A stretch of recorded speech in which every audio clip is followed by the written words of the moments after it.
रंबा मालिकेच्या आजच्या भागामध्ये आपण पाहणार आहोत. इरावती आता ड्रायव्हरला कॉल करून सगळ्या इन्स्ट्रक्शन देत असते आणि ती म्हणत असते की काही झालं ना तरीसुद्धा त्या रमाला तिथं पोचू देऊ नकोस. रमा जर तिथं पोचली तर तुझं काही खरं नाही, कारण ती तुझी मॅडम आहे आणि तिला जेव्हा कळेल ना की आरोहीचा सुद्धा घात तूच केला आहेस, मग विचार कर की तुझ्या बाबतीत ती काय निर्णय घेईल ते. मग तुझ्या मुलाबाळांचं काय, हा सुद्धा विचार एका बाजूने कर.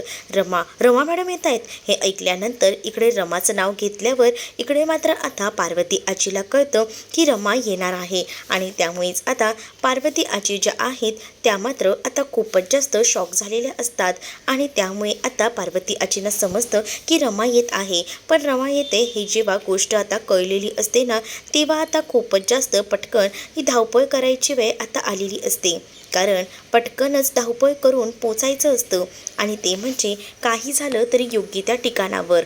म्हणजेच काय तर आता तिचा फोन आलेला आहे म्हणूनच खूप जास्त जोरात हालचाल जी आहे ती त्या ड्रायव्हरची सुरू असते. तो आता पार्वती आजींना तिकडनं सोडवून घेऊन चाललेला असतो, पण तोपर्यंत रमा तिथे येऊन पोचलेली असते आणि जेव्हा रमा तिथे येऊन पोचते ना, तेव्हा रमाला तिथे समोर पार्वती आजी दिसते आणि पार्वती आजीला बघितल्यावर रमा खूपच जास्त खुश होते.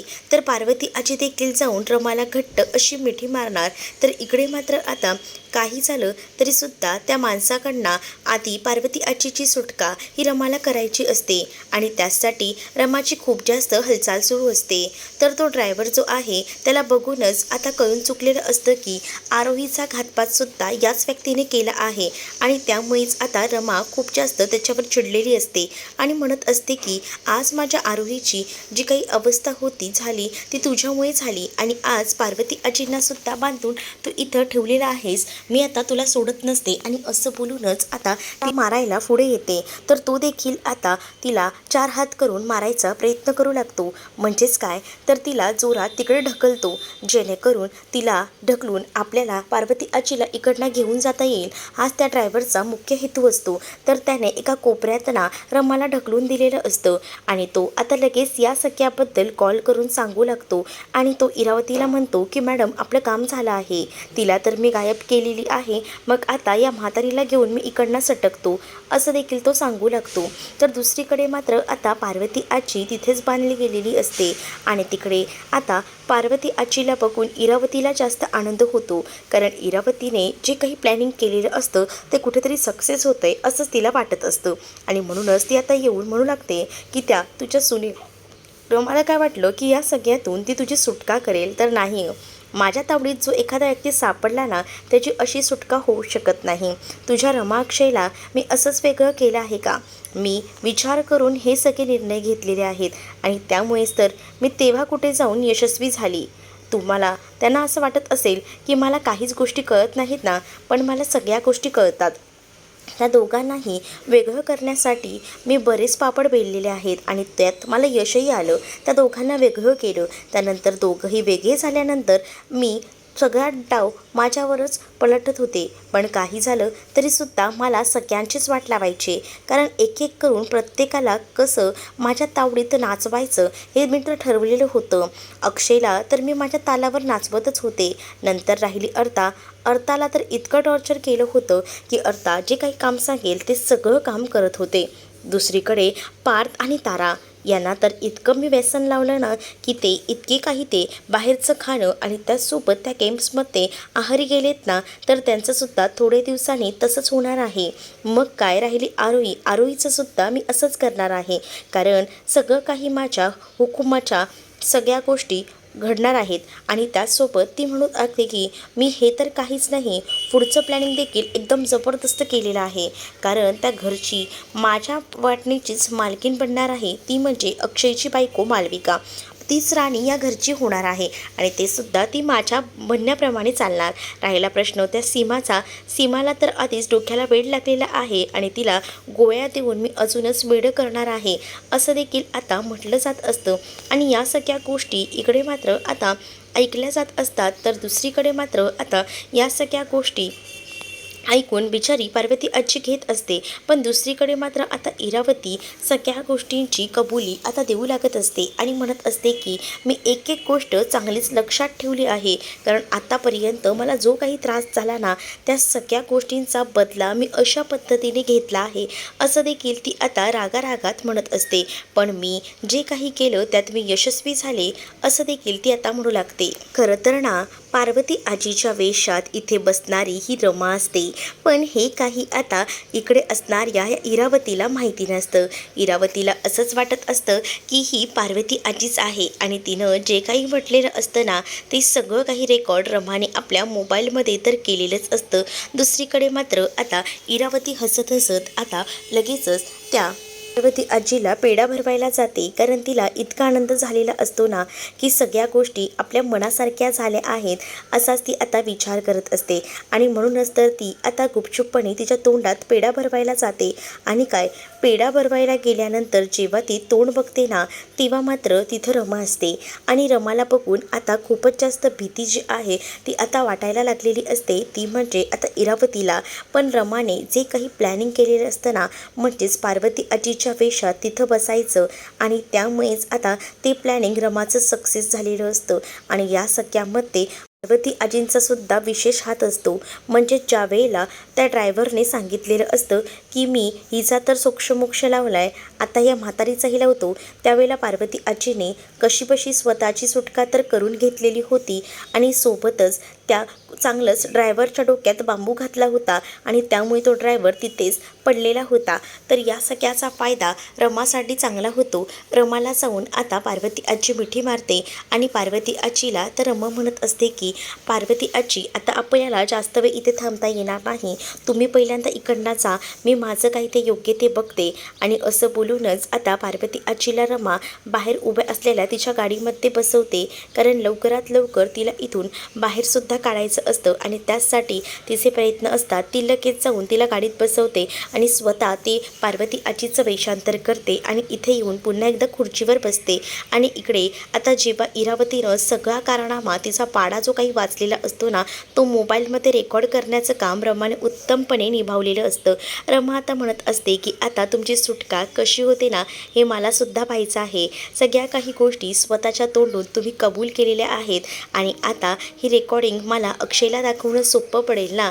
तुम्हाला काय वाटलं सगळं काही तुम्ही कराल आणि तुमच्या मनाप्रमाणे होईल का?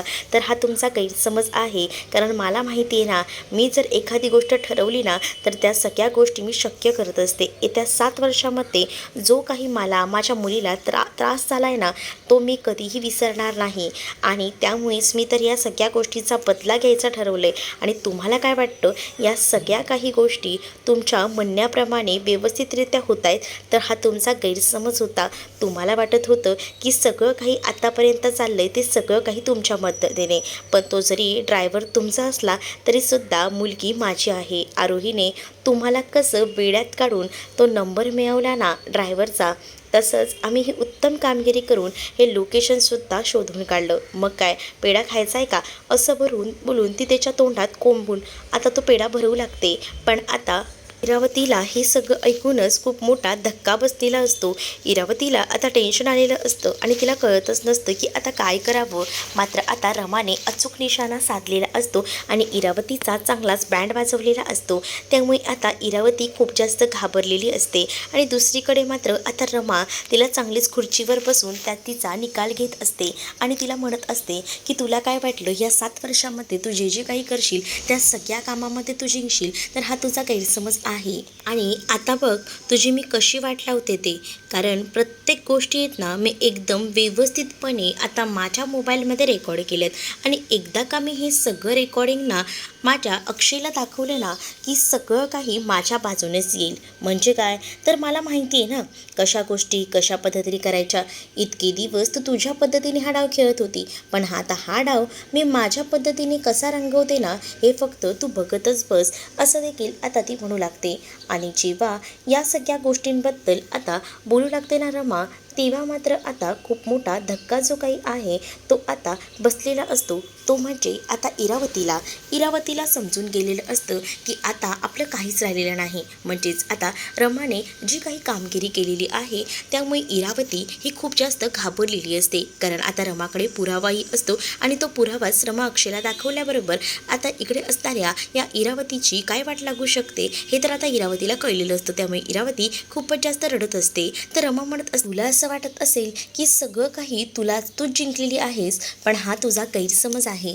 कारण आता माझ्याकडे असणारी रेकॉर्डिंग मी जर वाजवली ना तर तुझं काय होऊ शकतं हे सुद्धा तू चांगलंच लक्षात ठेव, असं देखील आता रमा जी आहे ती बोलत असते. आणि जेव्हा रमा या सगळ्याबद्दल बोलते ना तेव्हा मात्र आता तोंड देखील आता रमाने सांगितल्याप्रमाणे इरावतीचं काळं केलेलं असतं. कारण रमाने आधीच सांगितलेलं असतं, नाही ना तुझं तोंड काळं केलं तर माझं नावसुद्धा मी रमा लावणार नाही. कारण आतापर्यंत जो काही त्रास माझ्या कुटुंबाला झाला ना तो मी स्वतःहून अनुभवला आहे. आणि त्यामुळेच मला कळतंय ना की काय काय त्रास माझ्या कुटुंबाने सहन केला आहे. पण तुला आता अशी सोडत नसते मी. तुला बघ आता कशी वाजवते ते. आणि ह्या 7 मिनिटामध्ये मी अक्षयसमोर हा पुरावा आता दाखवणार आहे. त्यावर इरावती देखील रमाला चॅलेंज देत म्हणते की 7 मिनिटात ना तू जर माझा पुरावा दाखवणार असेल तर मी सुद्धा बघ दुनिया इकडची तिकडे करू शकते, असं देखील ती म्हणते. त्यावर आता रमा म्हणते की चल चॅलेंज एक्सेप्टेड, काही करायचं आहे ना ते कर. आणि त्यामुळे आता रमा रस्त्यावरनं बाहेर निघालेली असते आणि ती आता चालत असतानाच तिच्या डोक्यात अनेक विचार आता सुरू असतात. ज्या वेळेला आता ती विचार करत असते ना तेव्हा मात्र आता तिला समजतच नसतं की आपण कशा पद्धतीने आता अक्षयसमोर रिॲक्ट व्हायचं आहे. म्हणजेच काय तर अक्षयसमोर आता आपण कशा सगळ्या गोष्टी बोलायच्या आहेत. पण तिला आता काही झालं तरीसुद्धा अक्षयला सगळं सत्य सांगायचं आहे. आणि तिला तर अक्षयपासून जराही सेकंद वेगळं व्हायचं नाही आहे. आणि त्याचसाठी तिनं ठरवलेलं आहे की आता अक्षयला सगळ्या गोष्टी सांगायच्या. या 7 वर्षामध्ये ज्या ज्या काही गोष्टी घडल्या आहेत त्या सगळ्या अक्षयला सांगितल्या आणि हा पुरावासुद्धा अक्षयला दिला ना तर आपण अक्षयला जिंकलो, म्हणजे अक्षय आपला झाला कायमचा, असाच विचार आता ती करत असते. आणि म्हणूनच ती आता तोच विचार करत रस्त्यावरनं चालत असते. त्यानंतर ती आता घरी येऊन पोहोचते. आणि जेव्हा ती घरी येऊन पोहोचते ना तेव्हा ती दार उघडून पाहते तर काय, समोर आता अक्षय उभाच असतो. अक्षयला बघून रमाला रडू येतं. आणि आता रमा अक्षयला सगळ्या गोष्टी सांगायला जाते.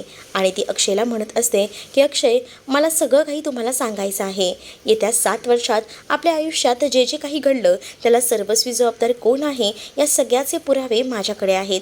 आणि आता मी शांत बसणार नाही आहे. तुम्हाला जोपर्यंत मी सगळे पुरावे देत नाही ना तोपर्यंत मला आता विश्रांती भेटणार नाही, असं देखील आता रमा जी आहे ती बोलत असते. आणि त्याच वेळेला आता रमा सांगत असते की बघा, मी तुम्हाला एकच गोष्ट सांगू शकते की माझं तुमच्यावरचं प्रेम अजूनही कमी झालेलं नाही. मी अजूनही तुमच्यावर तितकंच प्रेम करते जेवढं आधी करायची. आणि त्यानंतर मात्र आता अक्षय रमाकडे पाहू लागतो. रमाकडे पाहूनच तो विचार करतो की काय झालं आहे नेमकं हिला. पण रमाने आता सगळ्या प्रेमाची आपली कबुली दिलेली असते. आणि ह्या मोबाईलमध्येच आता सगळं काही रेकॉर्डिंग आहे, सगळे पुरावे आहेत, तुम्हाला सगळे पुरावे भेटतील. पण आता मला तुमच्यापासून एकही क्षण लांब जायचं नाही आहे. 7 वर्षामध्ये ना तुमची चूक आहे ना माझी चूक आहे. चूक असेल तर ती त्या व्यक्तीची आहे. पण मी आज काही झालं तरी शांत न बसता तुम्हाला सगळं सांगणार आहे, असं देखील ती म्हणू लागते. आणि जेव्हा ती हे सगळं बोलत असते ना तेवढ्यातच तिथे आता आलेले असतात ते म्हणजे अण्णासाहेब. अण्णासाहेब तिथे येतात आणि आता रमाला म्हणतात की रमा, काय चाललं आहे तुझं इथे, तू इथे काय करत आहेस. त्यावर मात्र आता रमा चकित होते आणि ती आता विचार करत असते की इकडे हे कसे काय येऊ शकतात. आणि त्यामुळेच आता तिच्या डोक्यात तेच विचार सुरू असतात. आणि ती म्हणत असते की अण्णासाहेब तुम्ही इथे. मग आता अण्णासाहेब अक्षयवर खूप जास्त भडकलेले असतात. कारण आहे ना त्यांना आता अक्षयचं रूप कळलेलं असतं ना. हे सगळं खरं तर ना इरावतीनं कॉल करून सांगून दिलेलं असतं. इरावतीनेच आता सगळ्या गोष्टी शेअर केलेल्या असतात. तर अक्षयला ते डायरेक्ट येऊन म्हणतात की अक्षय मुकादम की अक्षय देवधर, काय म्हणावं तुम्हाला, तुमची ओळख नेमकी काय. काय म्हणून तुम्हाला हाक मारू असं देखील अण्णा म्हणतात आणि त्याच वेळेला रमावर सुद्धा भडकतात। रमाला म्हणतात की तू मला फसवलंस, मला वाटलंही नव्हतं की तू माझ्याशी इतकं खोटं बोलशील। इतके दिवस झाले मी तुला शोधतोय सगळीकडे, पण मला साईही खोटं बोलतोय आणि तूही खोटं बोलतेस। मला इतके दिवस तुझी काळजी वाटत होती आणि म्हणूनच तुझा शोध घेत होतो, पण आता मला कळलं की तू तुझ्या या पहिल्या नवऱ्यासोबत इथे आहे। पण तुम्हाला एकदाही एकाही शब्दाने का सांगितलं नाही की आरोही ही तुझी मुलगी आणि हा अक्षय हा तुझा नवरा आहे? ते बोल, दे मला प्रश्नांची उत्तरं असं देखील आता अण्णासाहेब जे आहेत ते रमाला बोलत असतात। रमाकडे आता शब्द नसतात, तर दुसरीकडे मात्र अण्णासाहेब म्हणतात की हाच तो ना ज्याने तुला 7 वर्षात इतका त्रास दिला आणि एवढं सगळं भोगावं लागलं ते ह्यामुळेच ना। तर दुसरीकडे मात्र इरावती जेव्हा गाडीत बसलेली असते ना, तेव्हाच तिनं लगेचच कॉल करून या सगळ्याबद्दल सांगितलेलं असतं अण्णासाहेबांना। अण्णासाहेबांना ती स्वतःची ओळख नाही सांगत, पण तिनं अण्णासाहेबांना एवढं सांगितलेलं असतं की तुम्ही तुमच्या मुलीचा शोध घेतायत ना, तर तुमची मुलगी ना मी तुम्हाला सांगते कुठे आहे ते। आणि असं बोलूनच तिने आता पत्ता सांगितलेला असतो आणि म्हणजेच काय, तर तिने आता सांगितलेलं असतं की तुमची मुलगी ना इकडे आहे, इकडे, आणि ती सुद्धा तिच्या पहिल्या नवऱ्याकडे। तर पहिला नवरा कोण? तुमच्याकडे काम करणारा अक्षय देवधर ना, तोच तिचा पहिला नवरा म्हणजे अक्षय मुकादम आहे। आणि ती इतके दिवस गणपतीपासून आमच्याच घरी म्हणजेच त्या अक्षय देवधरच्या घरी आहे। ही गोष्ट कळल्यानंतर मात्र आता त्यांच्या पायाखालची जमीनच सरकते। ते विचारतात सुद्धा की तुम्ही कोण बोलते, मला तुम्ही कोण सांगताय हे सगळं? पण आता तुम्हाला तुमचं काम झाल्याशी मतलब ना, तुम्हाला माझ्या बोलण्यावर विश्वास नसेल ना, तर तुम्ही स्वतः घरी जाऊन बघा तुमची मुलगी तिथे काय गुण उधळते येते असं देखील आता म्हटलेलं असतं। आणि त्यामुळे आता त्यांनी ह्या सगळ्या गोष्टी ऐकल्यानंतर त्यांना तर खात्री पडते की नाही, काही झालं तरी सुद्धा कुठेतरी काहीतरी पाणी मुरते। पण आता कसं सगळं शोधून काढायचं, आपण डायरेक्ट तिथेच जायचं आणि या सगळ्या गोष्टीचा तपास घ्यायचा असं तर आता ठरलेलंच असतं। आणि म्हणूनच आता ते जे आहेत ना, ते लगेचच इरावतीचं सांगून आता अण्णासाहेब रमाकडे जायला निघतात।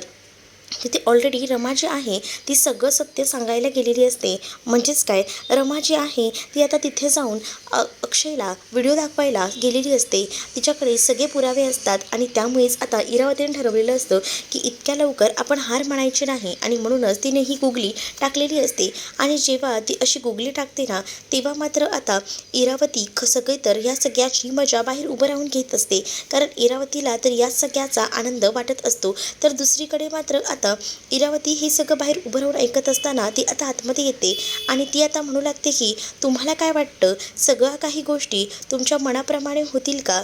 हे तुमचं चुकीचं आहे। तुम्ही सरळ सरळ आमच्या घरी येऊन आमच्या मुलावरती आरोप करत आहात। या सगळ्यामध्ये तुमच्या मुलीची सुद्धा किती चूक आहे हे लक्षात घेत आहे का? असं देखील मुद्दामून बोलून ती आता भडकवायचा प्रयत्न करते, जेणेकरून आता इरावतीला एवढंच म्हणायचं असतं की रमाने काही झालं तरी सुद्धा अक्षयला पुरावे दाखवू नये, यासाठी इरावतीने हा डावपेच रचलेला असतो आणि तिने अण्णांना इथपर्यंत बोलवून घेतलेलं असतं। तर आता अण्णा आलेले असतात ना, ते अक्षयचा खूप अपमान करतात आणि सोबत रमाला सुद्धा म्हणतात की जो मुलगा तुझ्या आईच्या मृत्यूच्या वेळेला सुद्धा तिथं आला नव्हता, त्या मुलासाठी तू धडपडत इथपर्यंत आली आहेस आणि ते सुद्धा कशासाठी? आता रमाला सगळ्या गोष्टी सांगायच्या असतात, परंतु अण्णाने अचानकपणे एंट्री करूनच ना पूर्ण प्लॅनची वाट लावलेली असते। पण आता अण्णा जे आहेत ते रमाचं जराही ऐकत नसतात। ते सरळ म्हणतात की आता मी तुला इथे ठेवणार नाही, आता तुला माझ्यासोबत यावंच लागेल। आणि असं बोलून ते आता तिला घेऊन चाललेले असतात। आता अक्षयच्या सुद्धा डोळ्यात पाणी आलेलं असतं। अक्षयला कळलेलं असतं की रमाला खास करून आपली किंमत आहे आणि म्हणूनच आता रमासुद्धा त्या अण्णांना आपल्या मोबाईलमधील पुरावा दाखवायला जाते, कारण त्याला आता काही झालं तरी हा पुरावा दाखवणं गरजेचं वाटत असतं।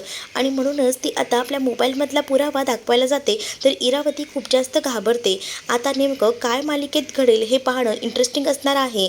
तुम्ही जर आपल्या चॅनलवर नवीन असाल तर आपल्या चॅनलला नक्की सबस्क्राईब करा। चला तर मग भेटूया पुढच्या भागामध्ये, तोपर्यंत टाटा बाय।